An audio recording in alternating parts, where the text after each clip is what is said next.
I want to just encourage you guys too, like this morning, we're just trying to go through like 4 simple skills: assessment, asking great questions, navigating conflict, and time/energy management. There's a lot more skills than that. And what I want us to understand is as we are disciples and we start making disciples, it's not just a magical thing that happens. Like we have to work at it. Just like anything in life you have to do, like whatever job you do or whatever skills that you guys have in your own world or even in your hobbies. Like Don's even talking about golf, right? Like I can show up and I can just, play golf, but then do I work at it? Do I have to okay, this is how you putt, this is how you chip, this is how I add 15 yards to my drive. Like I got to do little things and I have to practice them and I have to work at them to increase my skill and to get better at something. And so that's all we want to try to do with these sessions is to help you guys see some of these skills and get better at it. Like assessment, how do I get better at assessing? Do I think about these things? And what I want to talk about now is just asking great questions. How many of you guys are really good at asking questions? Anybody? You can say, yeah, you're I'm pretty good. I'm not going to hammer you. How many of you guys are really bad at asking questions? Yeah. I'm in the bad category. And so I've really had to work really hard over the past couple years to get good at it. So in some of these skills, there's going to be some of us who are more naturally gifted at them. And you're like, oh, that person, they just naturally ask really good questions. It's I have to sit there and think, okay, what question would I ask? It's more work for me. And so, what was that? A difference between just asking questions or asking great questions. Yes. Yeah, you can ask, and that's what I want to walk through here is kind of what's the difference, or what would you guys say? Well, what would be the difference? What's the difference between just asking questions versus asking what maybe you would consider great questions? How was your day? Probably not a great question. Yeah, that's actually that was a big marital conflict for me. So yeah, I'm being serious. I would come home and my wife would be like, "How was your day?" And you guys all know what the answer to that question is, right? Fine. It was fine. It was good. It was a good day. Yeah, great. Well, that was not the answer she wanted. Imagine that. And so finally, after a period of time, I came home and she's like, "How was your day?" And I said, "Okay, what do you actually want to know?" And she's like, "What do you mean?" I said, "Well, you always ask how was your day? But you want something more than what I give you. Because when you say how was your day, I'm just thinking overview day was good."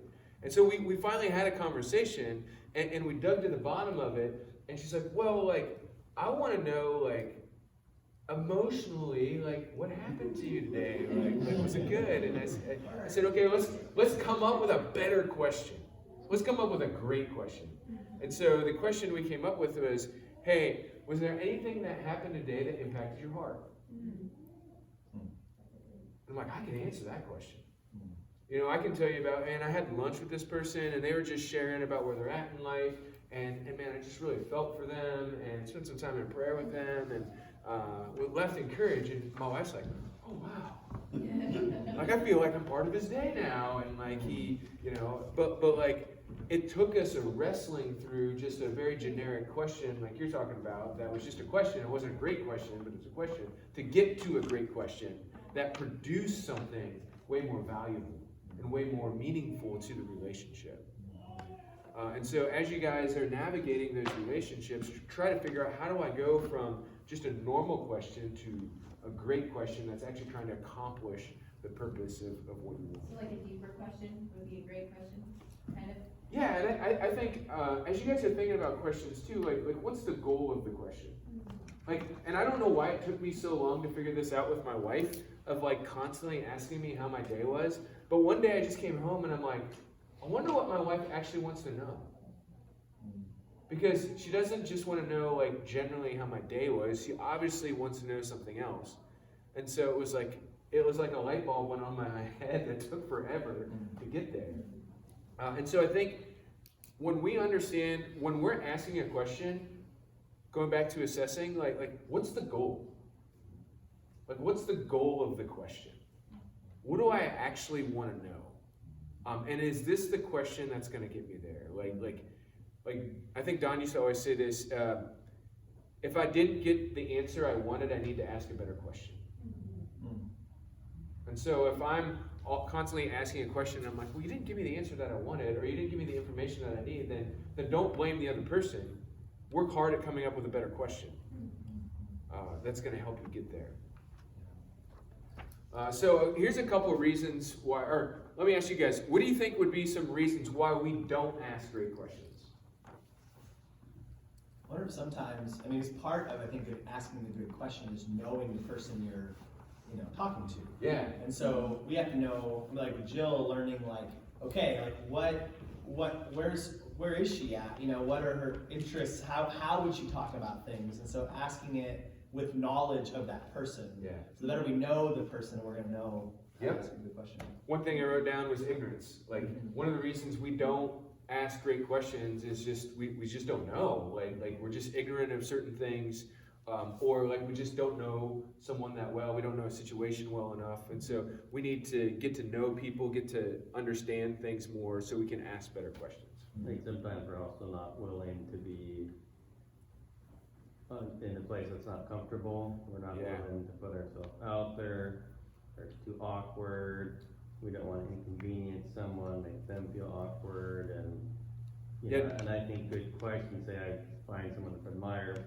There's probably going to be an awkward moment if it's going to accomplish something worthy of my investing in that person. Yeah. There'll probably be an awkward. I'll probably be inconveniencing them because they might want to go a little deeper than they would naturally go. How is the Yankees? How's the weather? Yeah. See you later. And I think one of the things that kind of keeps us from great questions is just we're fearful.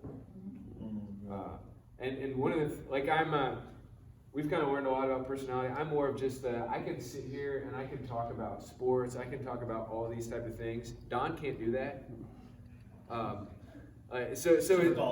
Yeah, except for golf, he can talk about golf a little bit. But so I'm finding, like, you guys ever in that situation where you're kind of stuck there and you're like, I want to take the conversation somewhere else. Like I'd love to talk about Christ. I'd love to talk about, these really personal things, but like I don't know how to get there. And there's that like weird, awkward stage. And so like what I've learned about watching Don over the course of years, he'll just like go there. Like just busts through like the awkward wall and just knocks it over and says boom, and then everyone's like, okay, and then it gets there. But like if no one just drives that, if no one's willing to like push past that and just get people there, it will just stay in the land of superficial for a long time. And then you walk away going, man, I feel like we never got there. Yeah, you feel like with a small group, and that's the default is toward the idle chat, and yet no one's really going to take the stand. But once you do, once somebody's like asks the question and gets into it, everyone's so appreciative, our hearts, Jesus followers want to go there. Yeah, but we need someone to take that step of leadership and say, let's transition into it. Even if you said I was scared, or let's do it. Yeah. A lot of times just being polite, you're not really looking for an answer. It's like, well, how you doing? Oh, I'm good. That's genuine. Like being genuine, really wanting to answer that.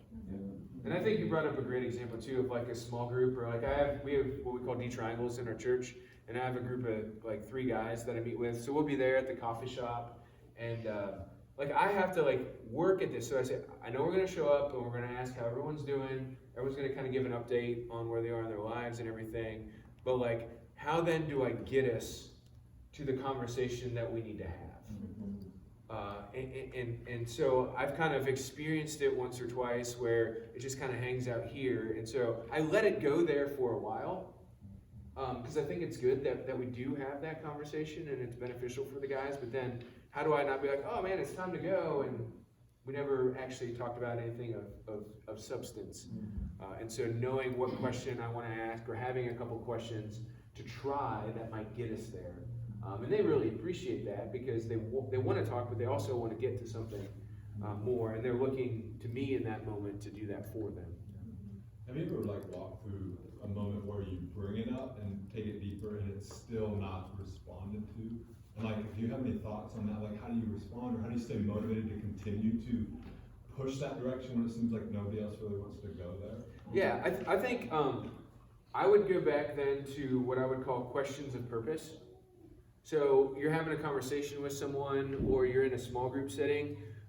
You can say, hey guys, what do you want to get out of this time?